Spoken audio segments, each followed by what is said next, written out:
Au cours des millénaires, les collines sédunoises de Valère et Tourbillon ont été sculptées dans le calcaire par le glacier du Rhône et le Rhône lui-même.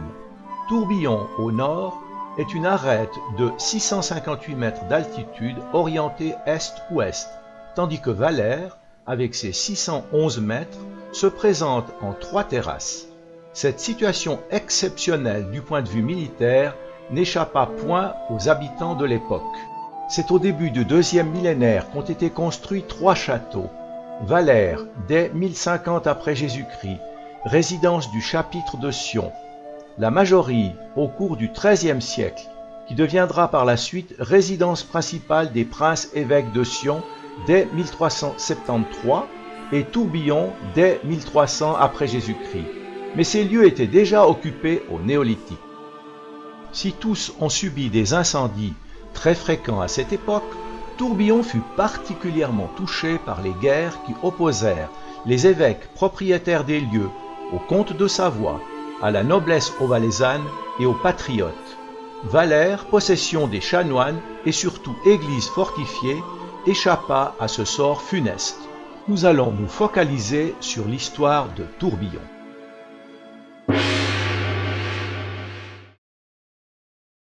Sous le règne de l'évêque Boniface de Chaland à la fin du XIIIe siècle, débute la construction du château de Tourbillon, soit entre 1294 et 1296. Ce prélat fut surtout un seigneur féodal qui se battit contre les seigneurs locaux, ainsi Pierre IV de la Tour, de la puissante famille héritière du château de Granges. Ce dernier fut battu à Loèche, emprisonné puis gracié. À cette époque, les comtes de Savoie étaient du côté ennemi. Le prélat détruisit leur place forte de Ried. C'était une période économiquement favorable qui vit aussi la construction de l'enceinte de la ville de Sion. Si la chapelle fut construite en même temps que le château, il semble que les peintures murales datent des années 1320-1340 d'un auteur inconnu.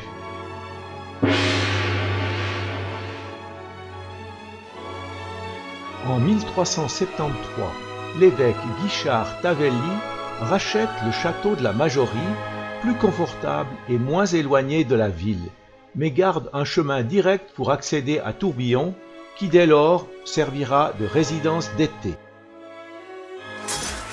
Au cours du XIVe siècle, le château subit de nombreuses attaques et sièges, soit des patriotes sédunois, soit de la famille de la Tour, tous à la recherche d'une plus grande liberté, combattant ainsi le pouvoir temporel de l'évêque.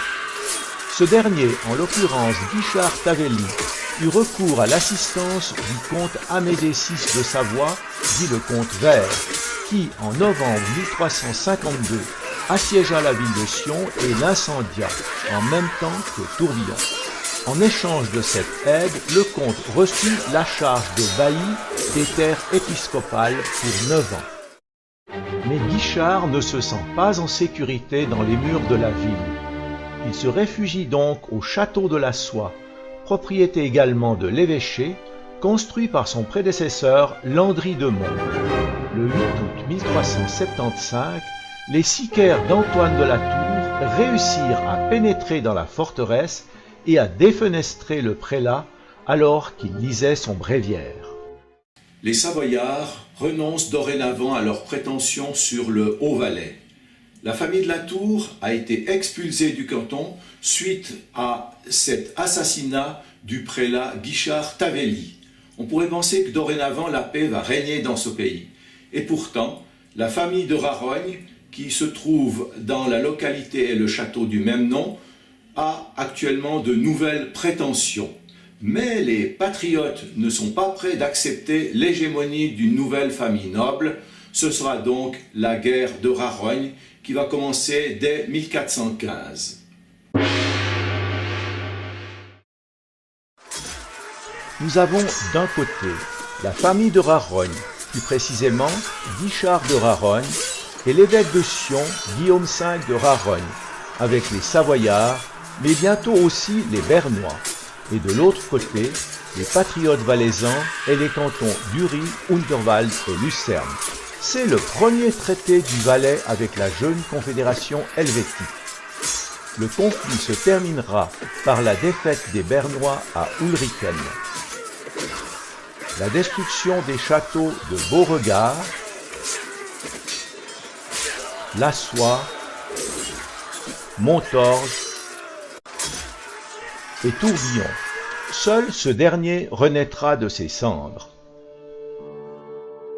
En 1420, c'est la paix d'Évian qui signifie la perte d'influence des de Rarogne et de l'évêque de Sion, qui retrouve cependant ses biens, mais doit accepter un administrateur pour l'évêché. En 1447, l'évêque Guillaume VI de Rarogne décide de la remise en état du château de Tourbillon. La chapelle sera dorénavant dédiée à Saint Georges, Saint Gratte et au bienheureux Guillaume, prévôt de Neuchâtel. Les pignons à redans datent de cette époque. Le donjon est surélevé d'un étage. Les pièces les plus importantes sont crépies ou boisées, certaines fenêtres sont élargies, une nouvelle cage d'escalier voit le jour. On installe un colombier, un des rares de la période médiévale de cette région.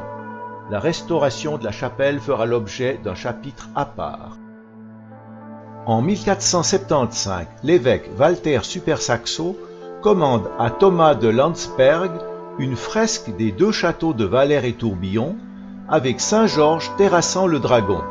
Cette œuvre a largement échappé à la détérioration puisqu'elle se trouve dans la chapelle Sainte-Barbe de la cathédrale de Sion. L'image du château de Valère est intacte, tandis que celle de Tourbillon ne permet plus de voir la partie du palais. On peut tout de même remarquer la toiture pyramidale du donjon et celle conique de la tourelle sud-est, ce que l'on ne retrouvera plus après l'incendie de 1788. Saint-Georges est sur son cheval blanc, maniant sa lance en direction du dragon dont il ne reste que la tête et la queue. Une grande partie du Bas-Valais est sous la coupe des ducs de Savoie, avec limite à la Morge de Comté sur la rive droite du Rhône et des crêtes de Thion sur la rive gauche. Les châteaux de Comté, Saillon, Saxon, Martigny sont les antennes des ducs. Walter Super-Saxo noue des liens avec Berne et les autres cantons suisses. Berne envahit Vaud, ce qui provoque la colère du duc de Savoie qui décide d'attaquer Sion. Monseigneur, l'ennemi savoyard a été vu du côté de Comté. Préparez-vous à résister, la ville ne doit pas être prise. Nous sommes le 13 novembre 1475. Sur la ville de Sion, le ciel est bas. La cité est pratiquement prise par l'ennemi lorsqu'arrivent les secours inespérés des Valaisans et de 3000 confédérés venus par le col du Sanetch. Cette journée s'annonce capitale. En effet, après 2 siècles de disputes incessantes avec les ducs de Savoie, bien représentés par la châtellenie de Comté, les troupes de l'évêque de Sion et leurs alliés s'affrontent. Les combats sont sans merci. La ville basse est en flammes. Les patriotes savent que l'indépendance est à ce prix. Les Savoyards sont défaits et repoussés d'abord jusqu'à Comté. Le château construit à côté du bourg avait déjà été détruit en 1375 par les Hauts-Valaisans pour réprimer le meurtre de l'évêque Guichard Tavelli par Antoine de la Tour. Mais la verve des patriotes ne s'arrête pas là. La conquête du Bas-Valais commence. Après Saillon, 16 châteaux sont pris ou détruits jusqu'à Saint-Maurice. La route du Saint-Bernard leur est ouverte. Seul l'hiver arrête leur progression. En 1476, les Valaisans sont dans le Chablais.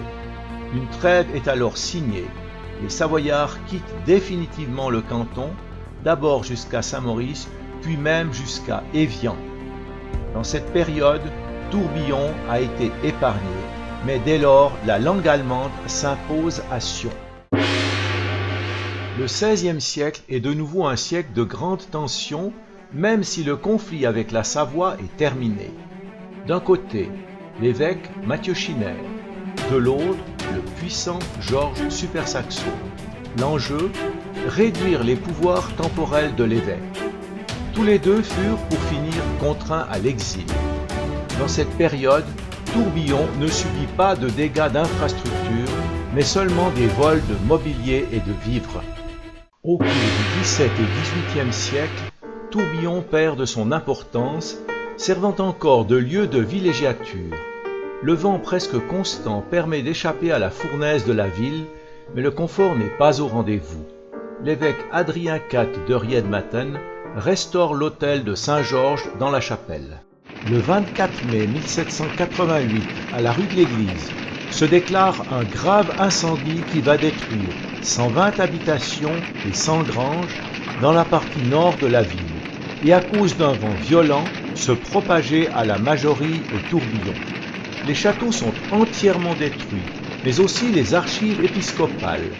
Tourbillon ne sera plus reconstruit et ne retrouvera un intérêt patrimonial qu'à la fin du XIXe siècle, grâce, entre autres, à l'intervention du peintre Raphaël Ritz. Dès la fin du XIXe siècle commencent pour Tourbillon les premières restaurations. En 1886 est nommé le premier gardien du château. En 1963, la fondation Pro-Tourbillon est créée. En 1970, Tourbillon est classé monument d'importance nationale. Toutes ces restaurations se feront en fonction des possibilités financières du canton et de la Confédération. C'est la chapelle qui profitera le plus de ces travaux de rénovation. En effet, les techniques permettront de séparer les peintures originalement faites dans les années 1320-1340 de celles qui ont eu lieu lors de la grande restauration de 1447. Les plus récentes seront placées à la sacristie de cette même chapelle.